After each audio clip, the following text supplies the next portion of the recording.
of Larp Chat Live. This is Jessica, the tech person. I'm going to hand this over to Tara, who will be running the interviews for today.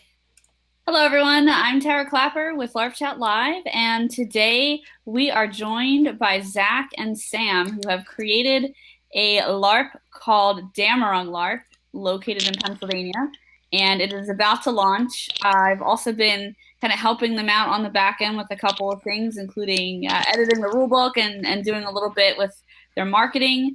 And I got to tell you, it's like no other LARP I've ever kind of seen before, played before, or worked on before. So I'm really excited to kind of get into the details of how or why. Jessica's still kind of hanging in the background, Mhm. monitoring our chat here on Twitch.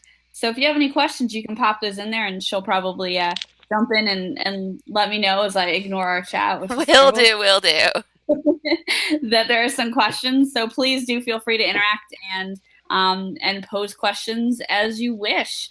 So guys, thanks so much for joining us tonight. Oh, Hello. thanks for having us. Yeah, absolutely. So I will toss this first one out to Zach. Tell me all about the concept for Dammerung. How did you come up with it, and how did you kind of go about executing it? Well, I'm a big history buff and a fan of mythology, and I have always wanted to play a game was set in the Dark Ages without a lot of the Tolkien-esque high frills of like the Forgotten Realms fantasy that is like the staple fare in LARPs. And so I was Damron kind of came about as like a just a passion project side as I was writing and running Dead Legends, um, that just slowly grew and developed. It really it was inspired by my love of such excellent movies like 13th Warrior and like Kingdom of Heaven and like excellent role playing games on the computer like Banner Saga or like Trudvang and Demoner och Drakener is a Swedish role playing game. And it's just some amazing artwork that just even before I had even seen the those books, just the artwork blew my mind. It made me want to create a world set in like kind of that dark, grim, like Northern European fantasy. Awesome. And Sam, I know as soon as you kind of launched like the Facebook marketing for this and everything, and of course people are already familiar with Bertho Productions because of Dead Legends, but as soon as you launched this, there was like a huge amount of interest, a lot of it, including from people who hadn't really like interacted with you before. It just seemed like there was just an explosive amount of interest. What was that like, and why do you think that is? Oh, gosh, Zach, I came into the project after you had started it, and honestly, after the hype had started to build, and I know I pushed it, but do you want to talk about the initial push? Well, I mean, it's kind of like this was a pipe dream of mine. It was just something that I was working on in the backdrop. Um, just to like keep that creative edge, because you need to keep creating new frontiers. I'm a meddler, and so I had to leave Dead Legends the hell alone after it was launched and going. And so like a year ago in October, I was like, I'm just going to announce it. I'm just going to tell the world that I'm going to do it. It might be me and 10 people in the woods, but that'll still be fun. And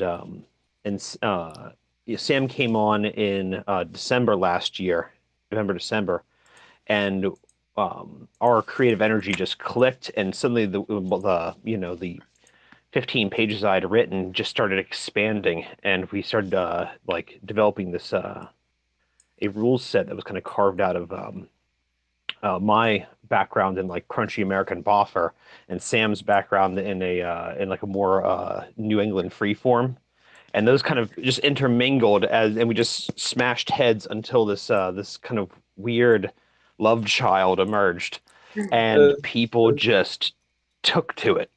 So it really blew my mind because I was writing this for my own enjoyment, and it seems like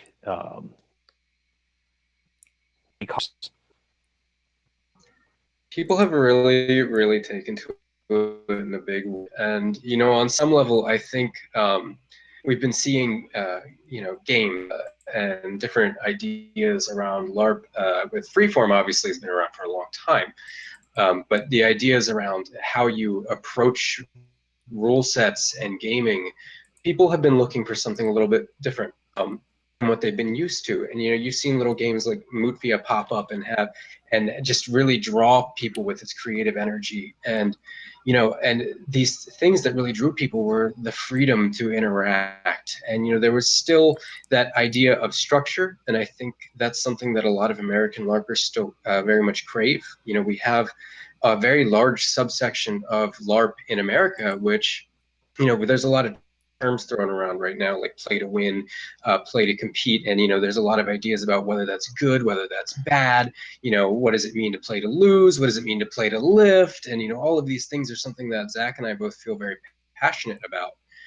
And these different systems that were around for years that really built off of old school D&D and the building mechanisms of how you can create a game that people are playing within the concept of LARP, and then step even further into that, like what is the difference between freeform, what is the difference between boffer LARP, and how do you find that middle ground? Because I feel that as people are getting older, especially because this demographic that we're drawing seems to be falling more in line with the 30, roughly in the 30 to 35-year-old range, seemingly. Very commonly on average, and these are LARPers who have they've put some time in. They've done a lot of the campaign boffer LARPs, and they've done some freeform, and they want something in the middle. And it's funny because I know that we came to a good compromise, because neither Zach or I was very happy with the final rule set until lately. Because I felt that it wasn't freeform enough, and Zach was like, it's not crunch enough. But what we've come to realize is that our two extremes met in the middle are what people seem to be craving. That's awesome. And also just the fact that it's so story centric, that the LARP itself is about creating a story. It's not just you're telling a story together, but the goal for most of the characters is going to be, okay, let's make my own legacy. Let's ensure survival as best we can, and let's tell those stories. And I think that's, really gripping people. And kind of speaking of that, the format of the LARP, tell me about Saga, because that's been a big point of confusion. People are worried that they're only allowed to play their character once. They can't reuse their costuming. You want to clear that up and define that, let people know what it's like to play your LARP, and can they play the same character more than once? Yeah, the idea of a saga, or the concept in this idea of a saga style LARP, being that, okay, so it's a story that has a beginning, middle, and end. Right now we're concepting across 4 seasons, with a time jump forward of about 20 years in between each year that the game runs. So you might have 3 or 4 sessions or chapters during the year, and then that's the end of book 1. You jump forward 20 years, and you play the next one. And so ultimately, we'll tell the story of about 80 years to pretty much a century of this world. But players will be able to portray their characters really, even across all of the chapters or across all the seasons. You just your character would age or find some means to avoid aging. And there are many. There's both good and bad ways to do that. So we can actually play with the idea of mortality and aging as a character. That was really important when we first were talking about this idea, because we looked at the old sagas and where they have their strong narrative points. They're of course, you have your tales of heroism, but even if you look at the most well-known, really, Norse saga of all, Beowulf, that's a story about neighbors. That's a story about generations, and that's a story about how we are in community with one another. There's a lot of old translations that look at Beowulf, and yes, some of them from the Tolkien translations look at the Grendel as a monster, and others just say that the translations look at it, and Beowulf, the Grendel, and Grendel's mother all had the same word in front of their name, which was translated different ways. One was monster, other was formidable. and it was all the same word. So in a way, what we were looking at in those stories are stories about neighbors over years and years and years of conflict, and how neighbors are with one another. And that was big in the stories that we wanted to tell, and the pig wars, as we're fond of calling them, that people had with each other. And to get back to your original point, Tara, and question, yeah, people can play their character the entire time. If they want, they can play their children, or they could play someone they're mentoring, someone that maybe they are adopting from another culture. The idea is to give people freedom to play a wide different playthrough stories that aren't necessarily normally given the chance to be played through on campaign LARPs typically. The long-term scale of a movement of ages where you can see your heroes grow, maybe die or live to even become a villain in a long-running thing, where what's interestingly enough, since not all characters are human, they're going to be characters who are not aging at all because they're simply part of the earth. And it's the Jotnar faction and culture. And what does that mean for them as they witness humans die and teach one another and grow, and what does it mean for them, because they're not aging at all. They're just witnessing this world for humans decay. And so we wanted to have this just vast option and opening for people to tell many different kinds of stories along a different time period than normal. There definitely seem to be some Grendel fans in the chat. Hashtag Save Grendel has emerged. I feel like these are potentially ideal LARPers for Dammerung. And, some of the themes you're looking at, too, exploring themes like entropy and kind of coping with mortality are very much options for people in the setting. I've also noticed that, like, as a campaign LARPer, because I started out in Boffer campaign games and then moved more into formerly known as Nordic inspired LARPs, I guess, in the US. I've definitely noticed that there's been, a conflict there. Like in the campaign LARPs, people will play sometimes, okay, my character died or retired. I've played them for 5 years. Now I'm playing their kid. And sometimes people are like a little judgy about that. And then in one shots or in longer running Nordic inspired games, I'm just calling it that just because I don't have a better word for it. Please don't kill me. People feel like they're compressing that story, and I definitely understand that. Like when you feel like it's a one shot, even if it's not, and you're compressing your story into 2 days, that like the intensity is just there, like the volume's turned up, like you're giving it all you got as a player because you might not make it. And I think again, like while there's contention, this seems to be kind of a happy medium. But kind of speaking on those themes, how do you intend to kind of introduce and incorporate themes like survival and entropy and basically the tough stuff into this LARP, especially when some people are feeling that pressure in their real lives? So we have you're talking about like how would characters age out, how would characters die, and the idea that you can kind of recycle your costuming and play your own descendants or your own relatives, if you would like to kind of freeze that burden up a little bit. We were just coming up with the concept the other day. I think we titled the section "A Death Worthy of a Song," to encourage players to take their characters, and then since death is entirely voluntary at Dammerung, at least in the first couple seasons, that you're encouraged to find the right time to end your tale. And if you might plan it out and you might steer towards it, or something excellent might happen that's my death right there, that's my heroic death, and you can leap into that, and we'll be like softening this with kind of a festival like atmosphere that provides a lot of like levity and like group enjoyment that will help kind of take the edge off the tones of some of the like competition and struggle.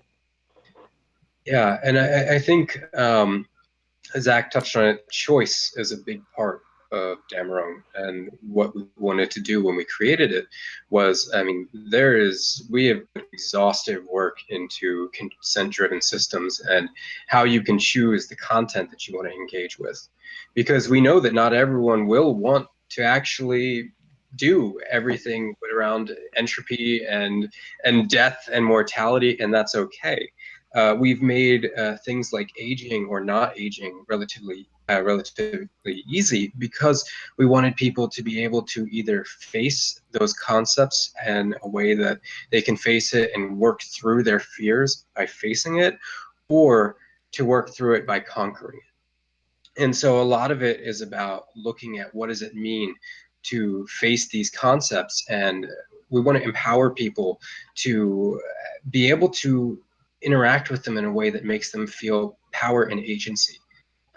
And that was really important for us for the get-go, and making sure that that is clear, in that choice was everything. And like you said, how are you going to introduce that? Well, we'll bring it in, and we're going to make it very clear when it's happening, and you can choose to interact or not, or face it in a way on your terms.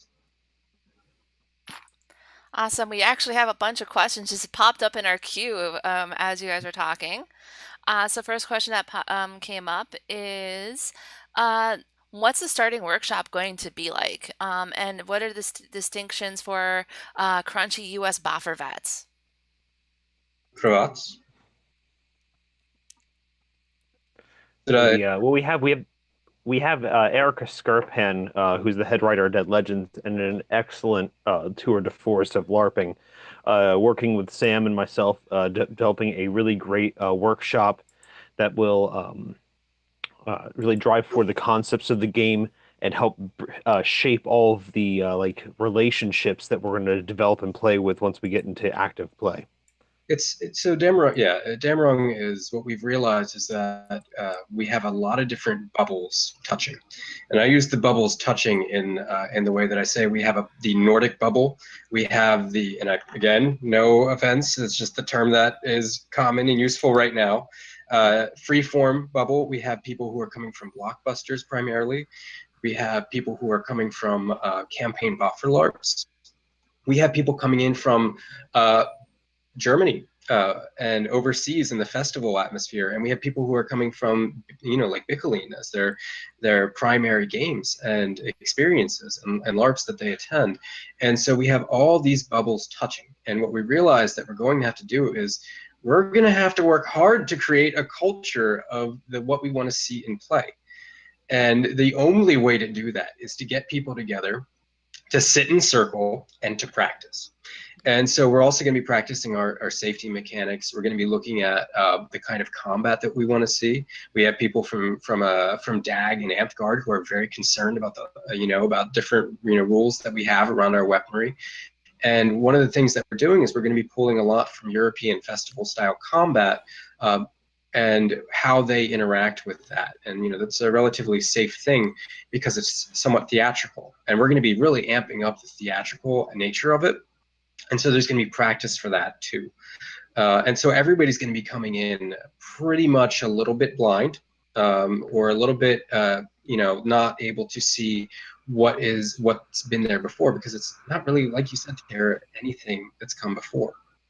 It's very much a thing where people are coming in and they're not going to know what we're looking at until we sit down and we do it together.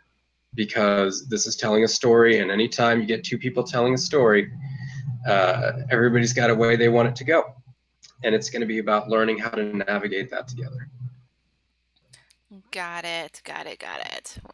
So the next question we have here is... Awesome. And I know we have a couple other questions lined up here, and I just kind of want to cover something broadly before we get into the rest of them, because it sort of touches on the other questions. And that is about the need for you to actually produce in your about section a policy that's basically anti-fascist, like explicitly anti-fascist, because so much of Norse-inspired things has been unfortunately co-opted.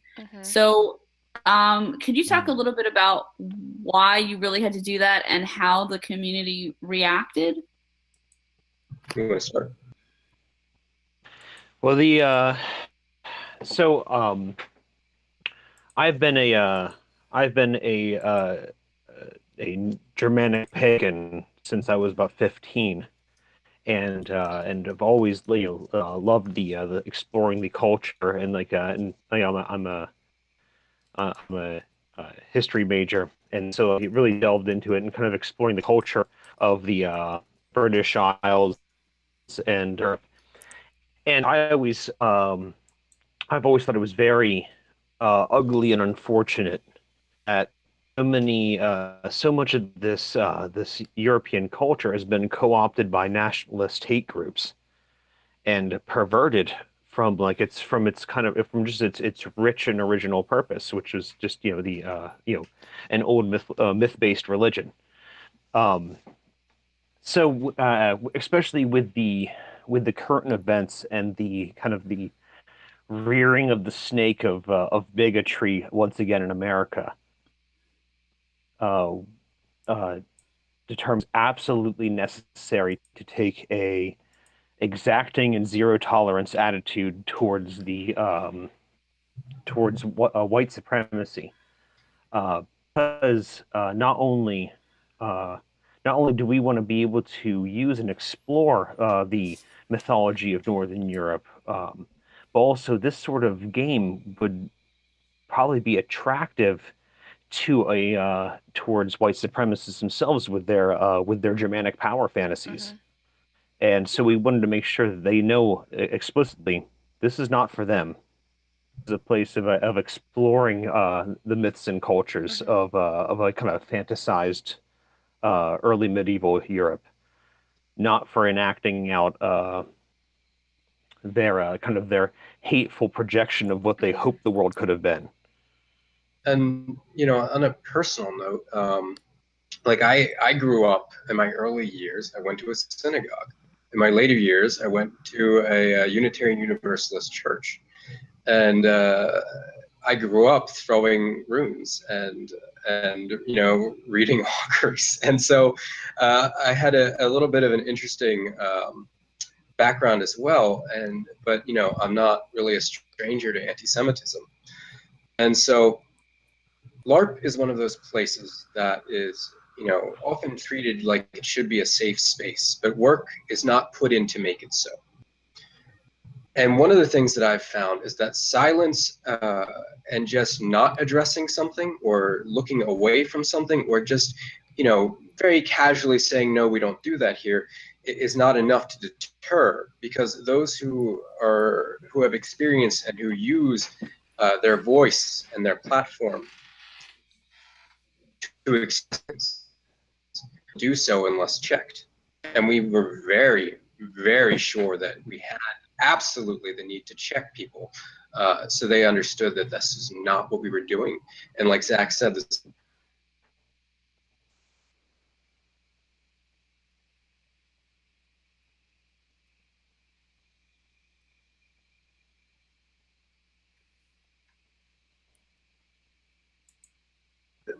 I think I cut out. How much of that was missed? I think a lot of it. I was Yeah, like, last like 30 Oh, seconds. yeah, oh no. Okay, I long thought it was a story. problem on my computer. Oh no, it might have been mine. Long story short, I was raised pagan, but I was born into a synagogue, and it was very important to me that we check people who use their voice and their privilege for power. And if you don't actively do so, it will just keep happening. And so, making sure that this was a place to explore these concepts safely for everyone and not just a few was incredibly important to us. Um, yeah, I grew up casting runes. I grew up pagan. But again, the background, I'm not a stranger to anti-Semitism, and it was very important that we established that this is not what the space is for. The space, and I believe all LARP should be a safe place for people to engage with one another and to tell these hard stories. and it's not a place for people who want to take that platform Mhm. and use it against people and to make them feel othered. Awesome, thanks. And Jess, I'll turn it over. Oh, sorry, do you have more to say to Zach? oh, I was just going to say that that I look forward to reclaiming the sacred symbols of the Celtic and Germanic mythologies, taking those back from the white supremacists, so that we can explore the rich heritage of Northern Europeans without that ugly stigma attached to it. It doesn't belong to them. Mm. It belongs to all of us. I'm a big fan of that too. I'm used to be involved in local Irish American stuff, and because that's my heritage, and it's just I just kind of saw it gradually get co-opted, and then all of a sudden there was like one parade I went to, and it was like I don't recognize this anymore. I think I'm just gonna opt out of my own heritage, I guess. And it's nice to kind of have this LARP and others to explore different facets of that heritage without all of the co-opting. So I certainly appreciate it. Jessica, I know there are more questions in the queue, Yeah, so I'll we turn are it back getting over to you. quite a few questions there, so we got three more. All right, awesome. So, next one is from Lord Sir Diego. When can we expect online resources that detail the various religions as well as the different types of crafting? Hmm.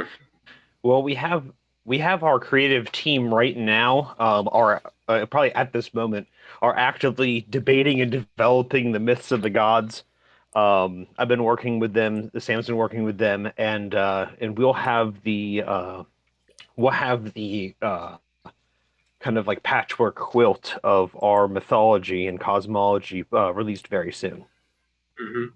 As to the types of crafting, now the document, the design document that we are about to release, is going to detail crafting a little bit more.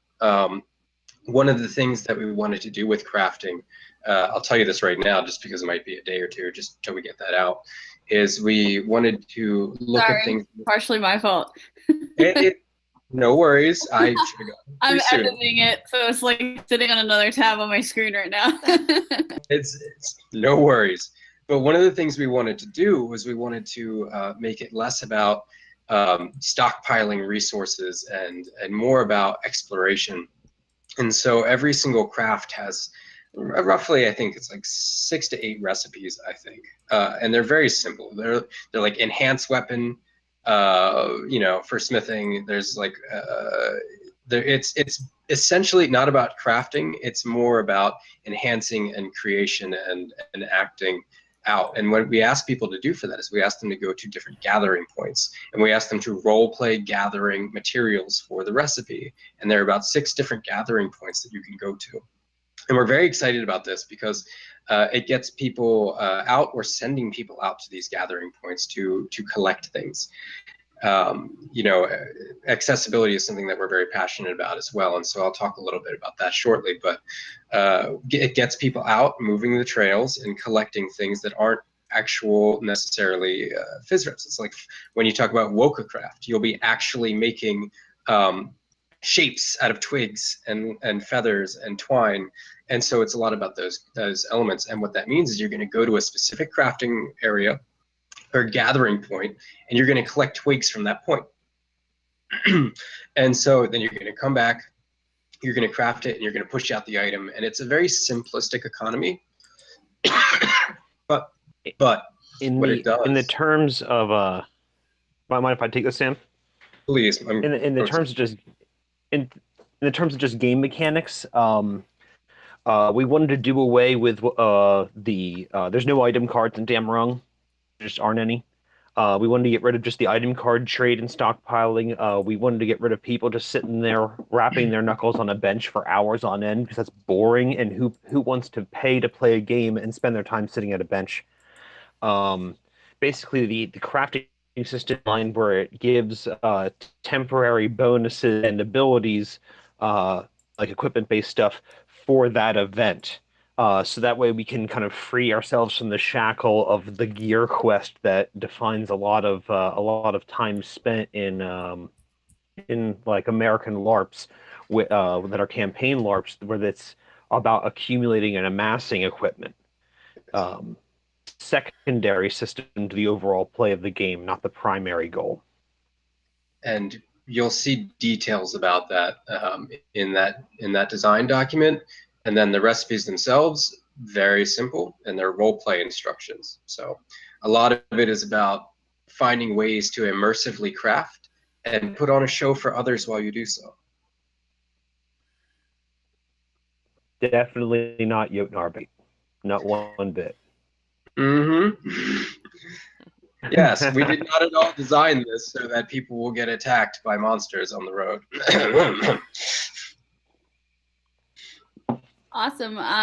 Jess, are there more questions in the queue, or should I go on Yep. with what I have? There's still two more questions there. Um, So this one is from DK Metals 799. Uh, is the price for Dammerung still going to be $100? And what are the perks I'll get? Like maybe food, weapon rentals, and etc. So looking at what accommodations that entry fee will pay for. and just to tack onto that, while we're talking about the ticket price and accommodations, this would be a great time to talk about the location of the event and how often you're planning on running it. Okay. Well, Zach? we have our current site is going to be up in Dingman's Ferry, Camp Spears. I've played and helped run games on there for the last year or two, so it's a site well known to Sam and I. Sam also has done that, and then we'll be moving off to other sites in central and eastern PA, that kind of that nice Goldilocks zone, and we have some really nice ones lined up being negotiated, so we can't exactly announce them just yet. But let's just say, if it happens, it's going to be a LARPer's dream come true. As to ticket price, now $100 is one of the ticket price options, but there are options. We have, with the $100 ticket, what you receive is obviously, there's the workshop, there's all of that, but then there's a heated cabin for this first event. There's a day board, which will be period food, and you'll have access to that, and it's going to be awesome from looking at the menu so far, and that's just in general passing. But then there are ways to reduce your ticket price in a big way. You can tent, and this will be especially helpful in the warmer months, where, especially when we open up our season 1, you can bring a modern tent and tent off and away in a more modern area of the camp, and you can reduce your ticket price by, I believe it's $20. If you bring a tent that looks like it's in era or period appropriate, even if it's a modern tent that's just disguised to look period appropriate, you can bring that in and put that in play, and you can take $40 off your ticket right there. So there are ways to reduce your ticket price pretty heavily.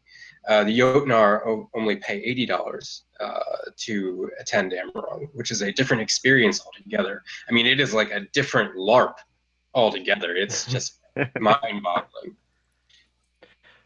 And they can also And reduce with that higher ticket price, it's higher than the standard basic of most American boffer LARPs. But with the reductions we put in there, you can get your price down to very cheap, if not almost free. I know some people. But then you look at Yeah, go ahead. I was like, oh, look at the average price of an American boffer LARP being between $50 and $60, generally, with the additional bot build and other things like that. Most LARPers are used to spending between like $60 and $120 a month. Damrung will run 3 to 4 times a year, and we have a higher ticket price, which what we are envisioning is a game with higher with actual crafting demonstrations, with emergent gameplay, and a lot more put into like you know we're trying to bridge that gap between the monthly $50 American boffer LARP and the once or twice a year $800 blockbuster. And we're talking about things like we've been talking with reenactor groups. We've got different demonstrations and lessons that you'll be able to do, which are period appropriate craftsmanship, where you'll just be able to learn. I mean, you can just work on a forge. The ability to do that, and that is part of that ticket price. Yeah, So, also and one thing that we're go ahead, one thing Zach. we're devoting a lot of that funding to is we actually like we did our casting call where we actually this has Dammerung has one of the largest paid staffs of any LARP I've ever worked with, and so we want to make sure that we can pay our adequately, and even for those that would normally be a volunteer only role with no compensation except for free admission at other games, trying to add like for subsidizing their gas costs or things like that to make sure that they're not spending uh, that much money to help us put on a good show. So we're turning that around into trying to put money back into our staffing and our cast. Just the community in general. It's one of my passions is to see, this what is often thought of as a hobby, a profession, and not just for a few, but for a lot of people. I mean, a lot of these roles that people get, they should be paid acting gigs. It's exciting stuff, and people should be compensated for their time and their efforts, and we're really passionate about that.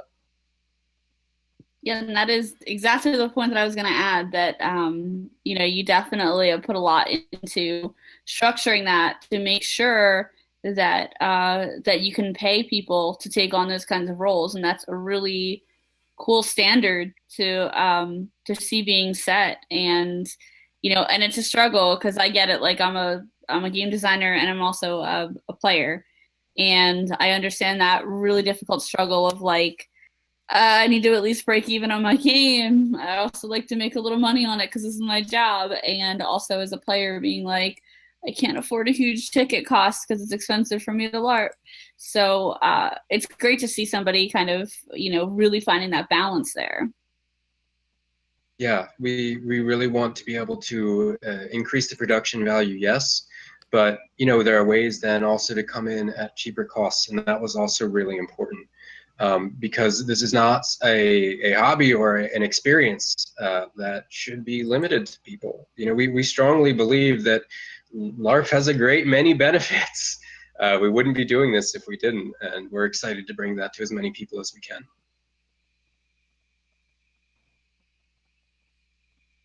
Awesome. Next question, Jess? Yep, we have one more question in the queue. This is from Wicked Celts. You mentioned a festival-like atmosphere. How will this affect or interact with the conflict between cultures you have written into the lores? There is a lot of potential for character versus character stories and actions. What kind of accountability will there be for their? Sorry. What kind of accountability will there be with a festival atmosphere? Oh, I love this question. I love this question so much. Character versus character is the core of this experience, and that's a frightening thing to say. Is my understanding to a lot of LARPers in that PvP makes a lot of us nervous for good reason. We've all, I think, I don't want to speak for everyone, but I certainly have seen PvP go very toxic and very poorly, and the lack of accountability is a big part of that. One of the things that we designed Dammerung to do was not have NPCs. And that is something that means that the conflict will come up with each other and with other characters. And part of that will be talked about in the workshops and how you generate character versus PvP. But a lot of it is about the roles that we've chosen people to play. When we did our casting call, we weren't just picking actors. We were picking people who we thought could manage conflict and felt comfortable managing conflict in a much bigger way. People who could look at this and go, all right, when is this becoming a problem? And then use both in-character and out-of-character techniques and meta techniques to guide people into a peaceful or a resolution that everyone is happy with. And while our consent rules, which are pretty extensive, cover a lot of the frustrations that people often feel in PvP, it goes further in that we wanted a lot of the conflicts that we build in Dammerung, like these big pitched battles that we'll be holding at least once an event, they are an end to conflict. They are designed in story to be the things that decide conflicts and say this is what happened, and then they become individual stories, and then it's on the Ostal or the cultural leads to help people find meaning in that and help people find meaning in the closure of it all. And it sounds all very lofty and all of that, but we're designing these big conflict points to actually be about how people are with one another and then how they heal from it. And so you might, for example, have a big conflict about, well, the Jarl and the chieftain of the Kerns, they are having this disagreement, and they've decided that the way they're going to deal with this is a big battle. You might be fighting your friends on the other side of that battle, but this is where it's at. You're not necessarily trying to kill each other, because that's not how Dark Ages battles went. It wasn't about that. It was about who could push people off to the other side of the battlefield better, or who broke the shield wall. You weren't necessarily feeling hatred or enmity towards the people that you were in conflict with. And we want to really talk about that in a big way, and look at these elements as storytelling pieces, so that people can go, all right, your family stole my family's pig. Let's have a wrestling match over it, and then that's the end of it. Like, done. We'll record this in history, and that's so be it. And if the cultural leads catch you fighting about it again, well, then we'll just have another contest and we'll end it. And if it's a problem, we're going to have to separate you. But the idea is that we rely on what are these actual elements from history and the stories and the sagas to end conflict, and have conflict be about ending and changing through the seasons and the stories that these people have with one another. So a lot of it is about finding meaning. And whenever conflict comes up, it shouldn't just be to fight about it. It should be about finding meaning. And then you might even have a quest that is delivered on high from your Ostaller the next day, even, that says, your job now is to go and find someone you fought with on the battlefield and make peace with them. And that's it. And then from the story elements, we have a world that will cause conflict through scarcity of resource, and with growing, kind of the growing apocalyptic scenario, which will cause rifts, but will also give a method for us to force everyone back to get to put aside differences to stand against the growing darkness, shadow, fire, and ice. And one other thing I'd like to add too is the difference between PvP and CVC. And Aaron Vanek talks about this a lot, and I'm really a fan of how he frames it. That player versus player, when you talk about it that way, and when you actually refer to your conflict as PvP, it encourages that bleed and that out of game, difficulty. And versus CVC, character versus character, where you're encouraging character conflict, but negotiations about the story and consent negotiations about how that's handled, and how much yelling in your face there is, how much combat there is or isn't, because there's so many ways to resolve things. I'm such a huge fan of going up to someone and challenging them to a bard off. Like, you want to fight me? Let me hear your best epic poem, because I have one better. And just kind of figuring out how to resolve those things. And Zach, I see you smiling. Don't worry, it'll happen. But yeah, just kind of having that distinction of PvP versus CVC is so integral to kind of pulling that off in a way that helps the game continue. Well, I mean, a festival-style game is inherently a entirely CVC experience. Every character out there is a character, and then we're working on the idea of building up a player community that, with consent-driven narratives and emergent player-driven storytelling. They kind of creating a culture where you're not afraid to have character conflict, because it's not player conflict, it's character conflict. And having our kind of our our storytellers are our cultural leads and our austeilers, on the ground, be there to help negotiate and bring peace, or to negotiate and bring conflict as needed to make sure the event is entertaining and exciting. Excellent. I think we are ready for the next question. I see them piling up, and it's just the Yeah, best. So thank you, everyone, for asking. All right, so this one's from Anime Tuba on the character versus character topic. Can you go into some details on the Jotnar and human separate storylines? And as a follow-up on that, where do troll seers sit in that divide? I see that reaction. Yeah, well, this is actually something that me, Tara, and myself, and the current development team were actually just talking about last night. Um, so as far as the Fimrish and Trollseer, well, they're going to have a very interesting time really figuring out what side of their heritage they choose to embrace, or if they want to walk the line. Tara and the others will be telling an excellent story with that. Our Troll King will, of course, be making his own overtures. But as far as the Jotnar play experience, well, dream of a game where you go to it and like it should be in a D&D game, there's a small band of heroes and the forest is thick with monsters. Well, that's what the Jotnar get to do. I mean, they're monsters, but they have their own heroic, if ill-guided method of what they're trying to do. They actually get to have their own little area of the camp and scheme and plot in their end of desperate heroes. And when they go out in the forest, there will be dozens, maybe even hundreds of bad guys out there.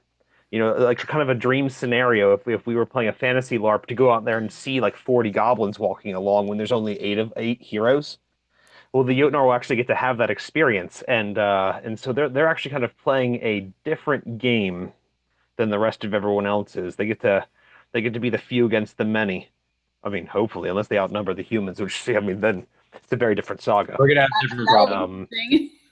And it's funny because we've got you've got the Jotnar who they don't age, so their story is one of watching everything go down and dealing with it and taking things back that was taken from them, and that's awesome. I mean, and so but they're also, that means their goals are different than the humans' goals.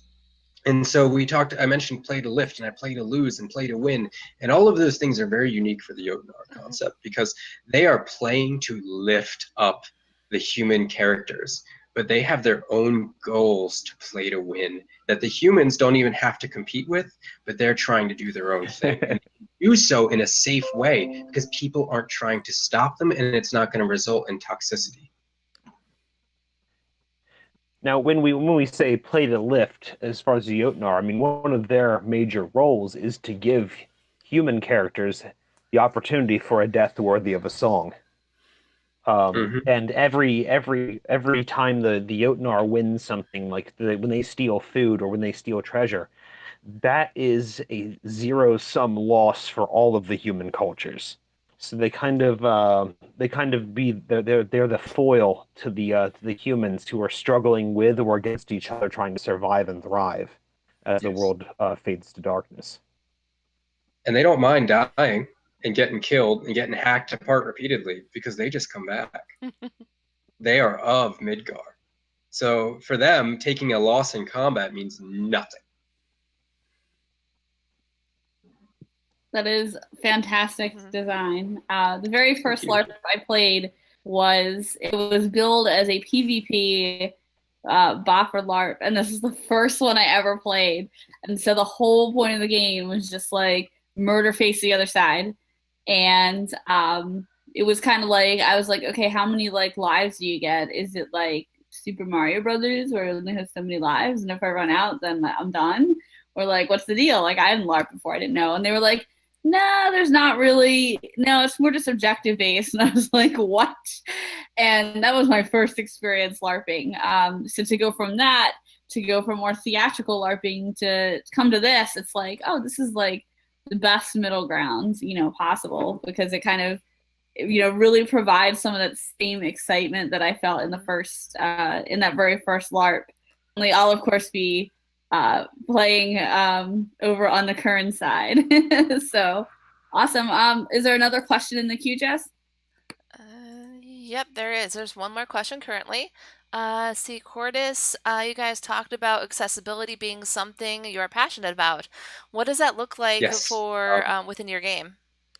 Really, really important. And we looked at this, and honestly, I'll keep citing it and say it to the ends of the earth. The sagas. You talk about historical Viking sagas, having skill at board games and poetry were just as important as skill in arms. We really wanted to reflect that in Dammerung in a big, big way. So we wanted to make sure that you don't have to be a warrior out there leading troops in battle, really enjoy the experience, and actually be an important figure in what you do and gain respect in those around you. Because I think frequently we have LARPs which just weight everything in the experience towards combat, and that's not what we wanted. We really wanted to make sure that people can have a wide variety of play styles and a wide variety of activities that did not force people to have to run around the woods and have the chances to either maybe even you just don't want to be injured and you don't want to engage in that, and that's okay. We designed this so that you don't have to and you can still enjoy this, and that these activities that are frequently not given much merit in LARP are actually vitally important to society, especially to the Nordvik and the Kerns and all of the cultures in different ways. Yeah, I want to add too. I mean, I definitely have, some accessibility issues. I have chronic illnesses, chronic pain, and I am playing this LARP as a warrior. There are going to be some days where I'm going to feel pretty comfortable going out there and doing some combat and role playing a brawl. Like, I'm going to be comfy with that sometimes, and there might be other days where I need to sit and like I need to take my medication and sit in a chair and focus on directing that story and just lifting others up through that role play. And I kind of talked about that with the other people who have leadership roles in the Kern, and they like not only are they playing to lift in terms of story, like they immediately supported me by coming up with ways they could do that, reasons that sometimes I can fight and sometimes I can't, and they're just like so about the idea of my character that I'm really excited because for a while I've been out of doing bot for combat. Like I'm just kind of coming back into it after being really like not scared of combat, but just like afraid of letting people down because some days I just can't do it. And when I LARPed at Seventh Kingdom, I held a pretty heavy shield for a bot for LARP, but it was like this trademark item of my character. It was like her personal symbol. It was like representing her kingdom, and it was a year gift item. So it gave me all these sweet bonuses. And I was like, I cannot hold this all the time. And it would just like, I have a trapezius injury and it would just like continually aggravate it. And so I'd be in pain and it would like negatively affect what was otherwise a great role-playing experience. And so I'm thinking about that really carefully now, and I'm gonna have like something much smaller, and it's gonna be a great experience. And I'm really excited about this kind of being my first experience coming back into bot for combat. So in terms of accessibility, I would say I feel really confident about participating, and if it's something you feel like you can handle, like this is probably the event to try it at. It's also might mechanics. Almost forgot about that. That's kind of important. Yeah, please elaborate. So every good character, old tussling. yeah, or really anything, because every character has a might score, and that's figured out by like the paths and the boons that you have. That score is used to challenge others in might-based contests that are pretty much purely roleplay. They're not determined by your physique or whatever you have to do. It's really just determined, and it really could be fist fights, arm wrestling.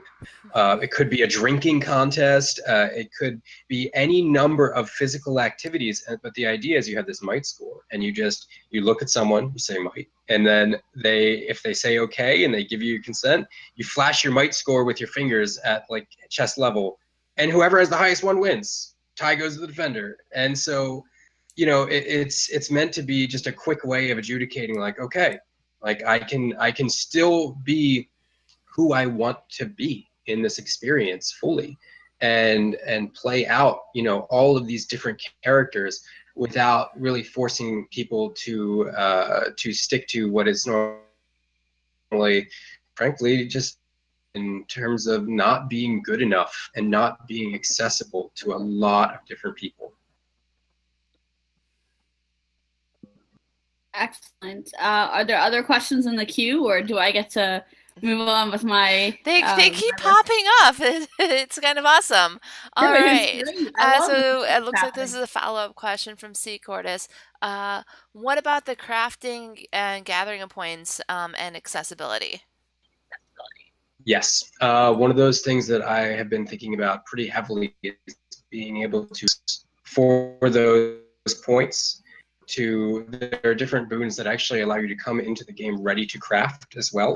So there are multiple ways around that. And it's really, we have this, I'll just use healer or halbereder as a really good example for this. And so when you talk about healing, you have these stories where the healer has to send someone out for an herb that they need to cure someone of a terrible wound, and that's part of our mechanics. They don't have to go themselves at all. In fact, there can be a bigger story built around that, and that is passionate about working with people on.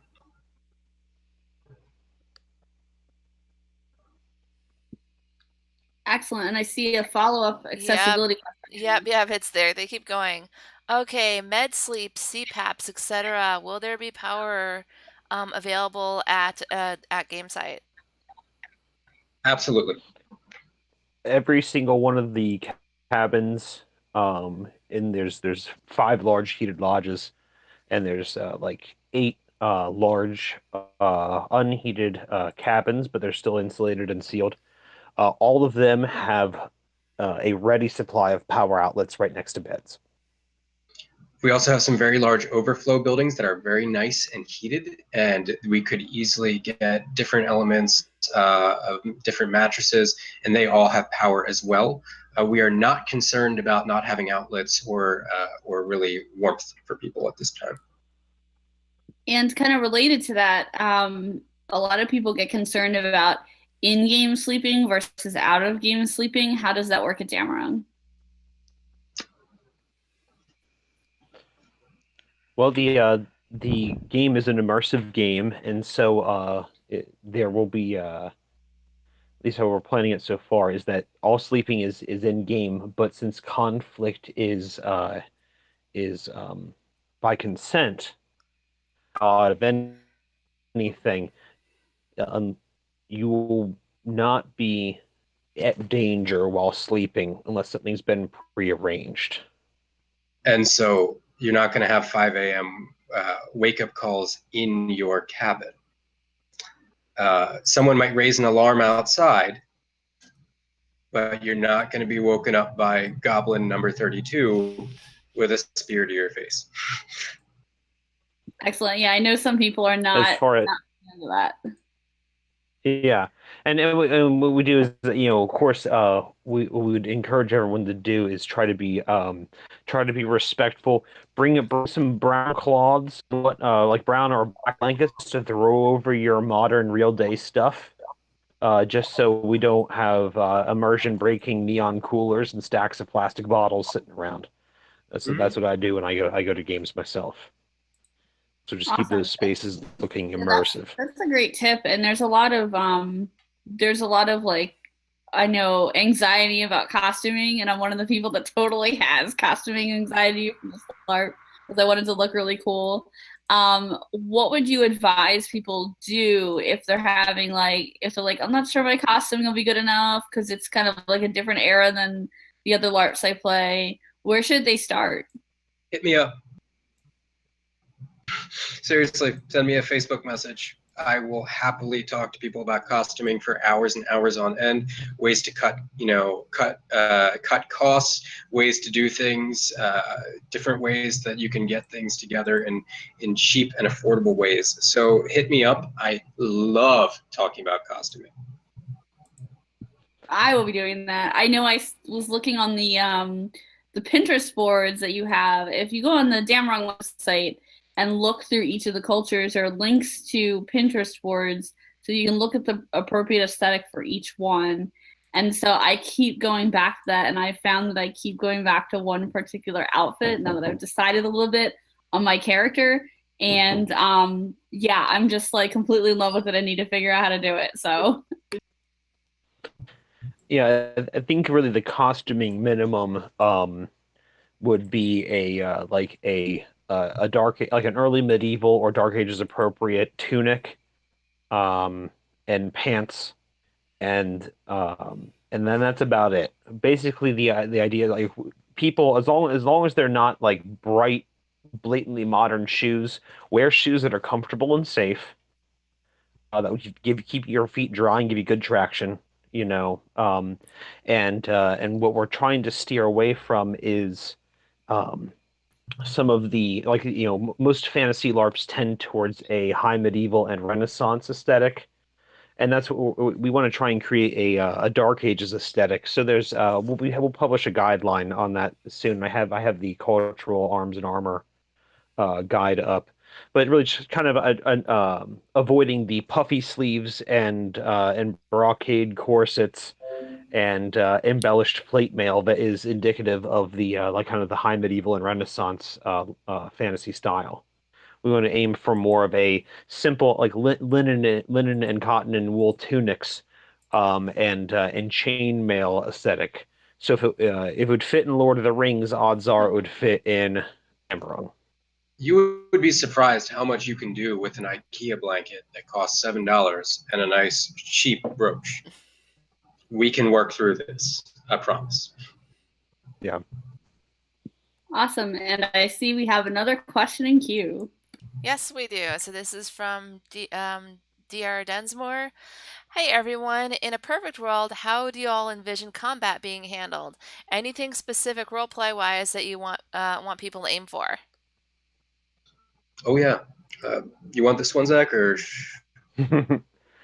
I think I would say that in a perfect world, the combat would be a swirling melee of Hollywood grade Howard inspired chaos with lots of personal challenges, big dramatic swings, people reacting to blows and giving each other the space to react to blows, and as far as like not just drum rolling them as fast as possible.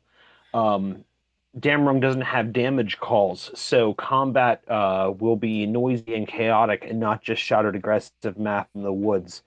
I really hope that everyone, and with our workshop, will get everyone in the spirit of kind of being in a living version of 13th Warrior. Then we can have a lot of fun in the woods, hamming it up and slaying each other in good fun.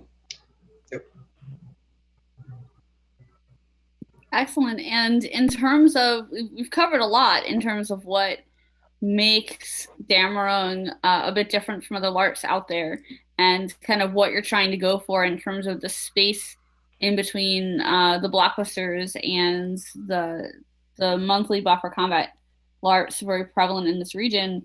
What have we missed in terms of what makes Dammerung unique?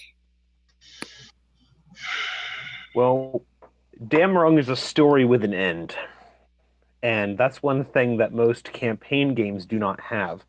I'm I know I've played in many. I'm running another one, but campaign LARPs, the American campaign system, you play monthly and it goes on forever until the game inevitably collapses or the torch is passed. So while many of us as heroes have saved the world countless times, the stories get bigger and bigger to outdo each other. The world was never actually at jeopardy because the campaign will continue. Well, Damn Wrong is a story that has an end, and season 4 will be much more dramatic and as they build up. Season 4 will be the end as the sun fades away and the world slips to gray and no one is left alive at the end of the final session. But we Well, will have forged a mighty saga of stories that we can recall fondly around the fires. And then, if the run is successful, another saga will strike up, and we'll see what happens after the Age of Winters. Excellent. Awesome. Is there anything else that you would hope to cover that we missed? And this is also the last call for questions for anyone else who wants to put a question in the queue. People are just very overall excited. There's a lot of enthusiasm going on in the chat. I'm really excited about it. It's just Yeah, making it's me been pretty busy over there. making me super It's like excited. lots of meme potential if you want it. Oh yeah. And I guess the other thing. Oh, go ahead, Zach. We have some big releases coming out over the next couple of days, the next week. We have the very beautiful design document put together by Sam and the team, um, that has all of the rules in one place, all of the philosophy and kind of concepts of the game. We'll have that released in the next like week or so. Um, I have a giant, beautiful world map that I'm going to put out that will give people kind of the basis of where they came from and kind of a sense of place in the world. And then also very soon we will be making some updates to our website and opening up pre-reg for Last Good Year. Excellent. And all of those updates right now, I know you're posting them in the Facebook group. Is that the best place people should go to access it? Yeah, we share them to the Dammerung Larp Facebook page and the Dammerung Larp community there. That's where we're sharing a lot of these updates, and but also we'll be posting them to perthaproductions.com/Dammerung. That's where the ultimate home of all this material will be. Fantastic. Cool. Anything else you want to add before we close it out? yeah. Start thinking about the stories that you want to tell. You are going to live a year at a time and then jump 20 years. What is your legacy going to be in that year? Think about that. Hold on to that. Chew on it a bit. You're going to be able to talk that out in the workshops, but that's what this is about. It's about finding the story you want to tell and the legacy that you want to leave behind in this experience. It's probably the best thing that I could add. That's excellent. Yeah, every decision has consequences. You know, you're not immortal. We exist 100 years ago. We won't exist in 100 years, but your decisions and their consequences will. When you do something at Dammerung, we can build on this concept of saga and legacy, and there's also the legacy of one's child that you live. So, like when you do something, you will have always have had done that, and that will live on in the stories and songs of your people and the reputation that you will have won. And in the end of the saga, your character will be in the high halls or the cold hells deservingly. And to be clear, make it complex, make it interesting. You know, we talk about who you're going to play after your first character dies. Is it going to be their child, or is it going to be someone they adopted? Or is it just going to be someone who picks up their mantle off of and their costuming from their cold, dead corpse? Who are you going to be? I love it. That's just such a fantastic, place to leave it and a way for people to think about kind of where they're going with everything. And there's so much hype. It's rare that a LARP has, just this much hype about it. So I'm really excited. Can't wait. Thank you both so much for joining us on LARP Chat Live.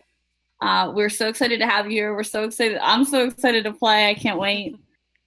I'm probably making Jess sad because she doesn't live nearby, and therefore I live in cold Minnesota. Hey, I'm there right now. So Well, yeah, I thank you know very all much for the having companies. us on the show tonight.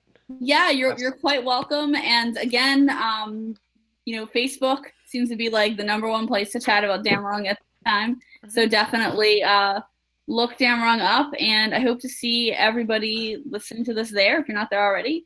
And thanks again for joining us for LARP Chat Live. We will be back not next Wednesday, but the one thereafter. Mhm. And correct me if I'm wrong, I think we're talking about that's the Spoonie episode, right? Yep, that is going to be the Spoonie episode about mental and physical health and LARP.